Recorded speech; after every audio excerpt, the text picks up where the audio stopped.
ఇందిరమ్మ రాజ్యం వచ్చిన తర్వాత జరుగుతున్నటువంటి తొలి ఉగాది ఇది.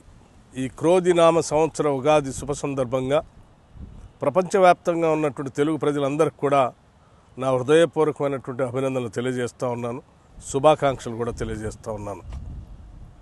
ఈ క్రోధినామ సంవత్సర సందర్భంగా ప్రతి ఇంట సౌభాగ్యాలు నిండాలని, అందరూ ఆనందంగా ఉండాలని, సిరి సంపదలతో తులతోగాలని మనస్ఫూర్తిగా కోరుకుంటున్నాను.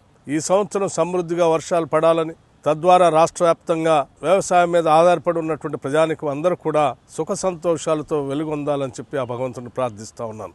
మరొక్కసారి తెలుగు ప్రజలందరికీ ఈ క్రోధినామ సంవత్సర సందర్భంగా మీ అందరికీ నా హృదయపూర్వకమైనటువంటి అభినందనలు తెలియజేయటమే కాకుండా, రాష్ట్ర వ్యాప్తంగా మేము ఇందిరమ్మ రాజ్యం తరఫున ఇచ్చినటువంటి గ్యారంటీలన్నింటినీ కూడా అమలు చేస్తున్నటువంటి సందర్భంలో లబ్ధిదారులకి, అట్లాగే ఈ ప్రభుత్వం ద్వారా సకల సంతోషాలతో స్వతంత్రంగా బతుకుతున్నటువంటి అందరికి కూడా నా హృదయపూర్వకమైనటువంటి అభినందనలు, కృతజ్ఞతలు తెలియజేస్తూ ఉన్నాను.